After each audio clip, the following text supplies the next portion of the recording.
अगर आपको science fiction series देखने का शौक है और साई-फाई जॉनरा को एक्सप्लोर करना चाहते हो, तो मैं आपके लिए लेके आया हूँ 9 ऐसे बेस्ट साई-फाई सीरीज जो आपको नेटफ्लिक्स पर देखने मिलते हैं।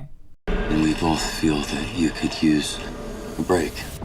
I think I'd like that very much.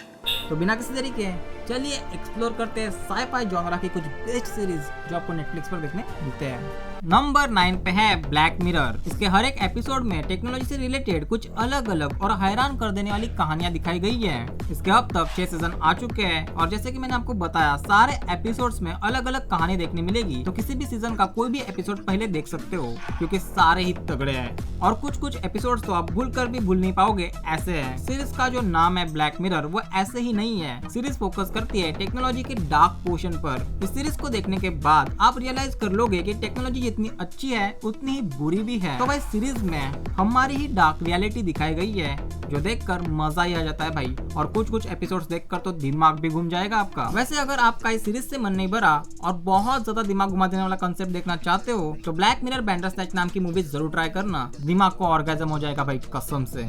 And you must be humble in the face of it.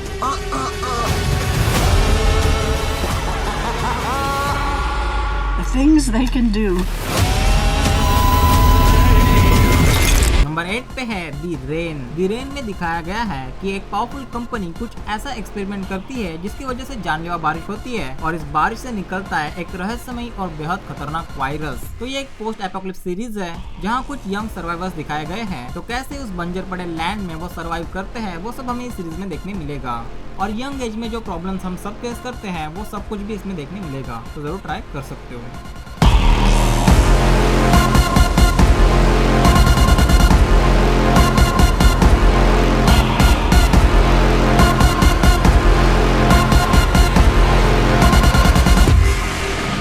आगे बढ़ते हैं। नंबर 7 पे है डार्क। ये एक German science fiction thrilling series है जहां हमें टाइम ट्रेवल की मिस्ट्री, टाइम ट्रेवल का एक अलग ही पहलू देखने मिलेगा।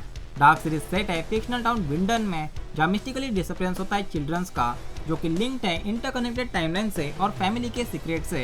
यहाँ हमें 4 फैमिलीज दिखाई गई है जो कि आपस में कनेक्टेड है। पास्ट, फ्यूचर, प्रेजेंट कैसे ये सब कुछ कनेक्टेड है एंड आपकी एक गलती आने वाला फ्यूचर बदल सकती है। ये सब आपको एक कॉम्प्लेक्स टाइम ट्रेवल कंसेप्ट के थ्रू समझाया गया है। ये सीरीज जानी जाती है भाई अपनी कॉम्प्लेक्स और इंट्रिगिंग स्टोरी के लिए जिसे एक बार में समझना हर किसी की बात नहीं है एंड उसमें भी ये शो हिंदी में अवेलेबल नहीं है तो थोड़ा सा मुश्किल होता है भाई समझने में।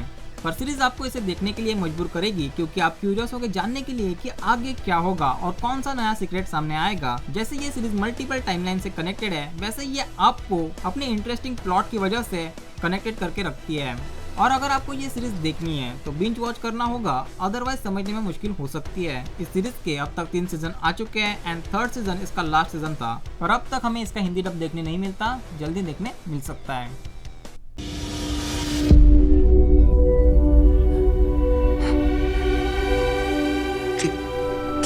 नंबर 6 स्पॉट पर है stranger things, a popular Netflix series. ये एक horror science fiction fantasy category की सीरीज है। स्टोरी बेस्ड है 80s के समय की जहां पर हॉकिंस नाम का एक फिक्शनल टाउन क्रिएट किया गया है। इस टाउन के नेशनल लेबोरेटरी में एक पोर्टल खोला जाता है अल्टरनेट डायमेंशन का, जिसे अपसाइड डाउन कहा गया है सीरीज में। अब ये पोर्टल कौन खोलता है और कैसे खुलता है ये जानने के लिए आपको ये सीरीज देखनी होगी। सीरीज में हमें 4-5 बच्चे दिखाए गए हैं और उन्हीं के अराउंड जो है स्टोरी घूमती रहती है। उन्हीं में से एक बच्चा विलियम जो कि भाई डिसअपियर होता है और उसी समय पे एक न्यू बच्ची टाउन में आते हुए नजर आती है जिसका नाम होता है भाई 11 जिसके पास सुपर नेचुरल पावर्स होती है। अब ये 11 नाम की बच्ची कहाँ से आई और इसके पास ये पावर्स कहाँ से आई, क्या इसका लेबोरेटरी से कुछ कनेक्शन है या फिर अपसाइड डाउन दुनिया से बिलोंग करती है ये, और भाई अपना विलियम कहाँ गया।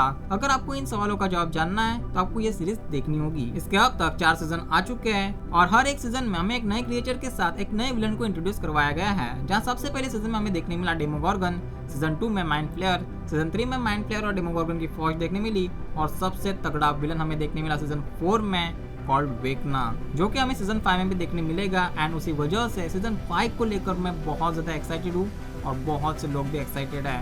वैसे आप बताओ क्या आप एक्साइटेड हो इस सीजन 5 के लिए?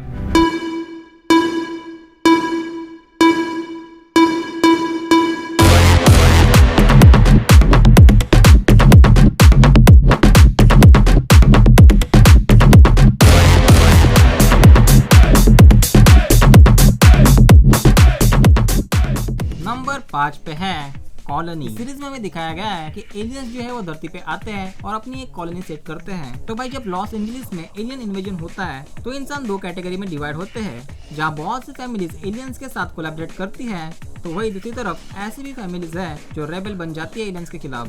तो उन्हीं में से एक FBI एजेंट इससे निपटने का कौन सा तरीका खोजता है और स्टोरी में आगे क्या क्या होता है वो आप इसके 3 सीजन देखकर जान सकते हो। सीरीज में थ्रिल है, साईफाई तो है ही, और उसके साथ साथ स्टोरी भी बहुत अच्छे तरीके से बिल्ड की गई है, जो भले ही स्टार्टिंग में स्लो पेस हो बट जैसे जैसे आगे बढ़ती जाती है थ्रिल और रोमांच बढ़ते जाता है, तो जरूर ट्राई कर सकते हो।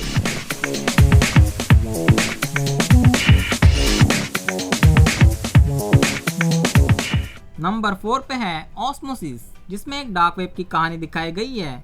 इसमें एक डेटिंग वेबसाइट होती है जो एल्गोरिदम का इस्तेमाल करके लोगों को सोलमेट से मिलवाने का वादा करती है, लेकिन असलियत बहुत ज्यादा चौंका देने वाली है। तो आगे क्या क्या होता है इस डार्क वेब की वजह से वो आप सीरीज देखकर जान सकते हो।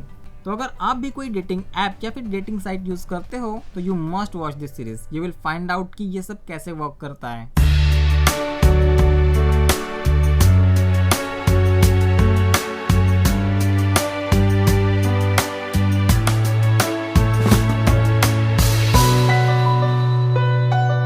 नंबर 3 पे है साइलेंट सी। कुछ एस्ट्रोनॉट्स मून के मिशन पे जाते हैं।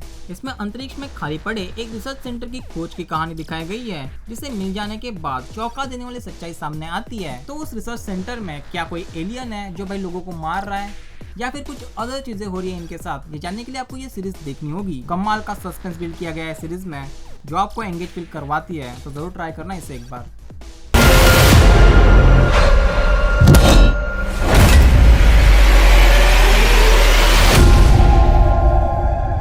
नंबर 2 पे है 1899। साईफाई टाइम ट्रैवल के कंसेप्ट पे बेस्ड ये सीरीज आपको सोचने पे मजबूर कर देगी कि ये चल क्या रहा है। इसके क्रिएटर्स भी वही है जिन्होंने भाई डार्क को क्रिएट करा है। ये पूरी सीरीज एक क्रूज के अंदर सेट है जो यूरोप से अमेरिका जारी होती है। क्रूज में हमें बहुत से पैसेंजर्स देखने मिलेंगे जो कि यूरोप की अलग अलग कंट्री से ट्रैवल करते हैं, तो हमें कल्चरल डिफरेंस भी देखने मिलता है सारे पैसेंजर्स में। आपने बर्मुडा ट्रायंगल का नाम तो सुना ही होगा, जहाँ शिप्स मिस्टिकली गायब हो जाते हैं। वैसा ही कुछ कंसेप्ट आपको इस सीरीज में देखने मिलेगा, जहाँ शिप सारे पैसेंजर्स के साथ समुद्र के बीचों बीच से कहीं गायब हो जाती है और ऐसी जगह पहुंचती है जहाँ चारों तरफ सिर्फ पानी ही पानी है, ना कोई लैंड ना कोई अदर शिप। अब ये ऐसे कैसे हुआ? क्या शिप के अंदर कुछ मिस्टिकल है या फिर शिप बर्मुडा ट्रायंगल की ओर बढ़ रही थी एंड उसी की वजह से कुछ मिस्टिकल चीजें हुई? ये जानने के लिए आपको ये सीरीज देखनी होगी। डार्क के क्रिएटर्स ने इस सीरीज को बनाया है, तो समझ में आसान तो बिल्कुल भी नहीं है ये सीरीज, पर अगर आप ठीक से बिंज वॉच करोगे समझ में आ जाएगा कि आखिर ये चल क्या रहा है। बाय द वे एपिसोड्स देखते समय स्टार्टिंग में आप बोर फील कर सकते हो, क्योंकि स्टार्टिंग के एपिसोड स्टोरी बिल्डअप करने में चले जाते हैं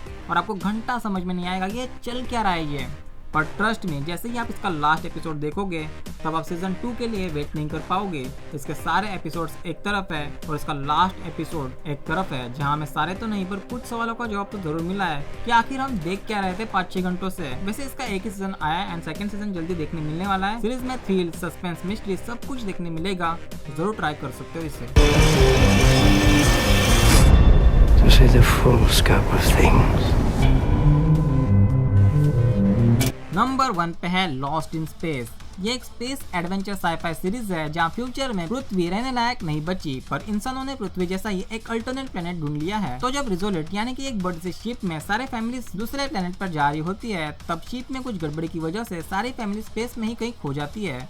अब उनमें से ही एक फैमिली है रॉबिन्सन नाम की, जो कि एक अनजान ग्रह पर लैंड कर लेती है अपने जुपिटर के साथ। जुपिटर यानी भाई सबकी एक अपनी छोटी सी शिप। अब वहाँ जाकर एक्चुअल में क्या होता है, कौन से नए स्पीशीज का वो सामना करते हैं और कैसे सरवाइव करते हैं, और कैसे एक रोबोट और विल रॉबिन्सन की दोस्ती होती है और कैसे आगे चल के दोस्ती दुश्मनी में बदल जाती है, इन सारे सवालों का जवाब आपको इसके 3 सीजन देखने के बाद मिलेगा। तो जरूर ट्राई करना इससे, क्योंकि सच में आपको बहुत कुछ सीखने मिलेगा ये सीरीज देखते वक्त। और स्पेस की भी आपकी अच्छी खासी यात्रा होगी, जहाँ नए नए क्रिएचर्स, नए प्लैनेट्स, वहाँ का वातावरण और भाई स्पेस के सारे एडवेंचर्स एक अच्छे सिनेमेटोग्राफी के साथ आपको प्रेजेंट किया गया है, जो आपका दिल जीत लेगा। इसके अब तक 3 सीजन आ चुके हैं एंड इसका 3rd सीजन सीरीज का लास्ट सीजन था।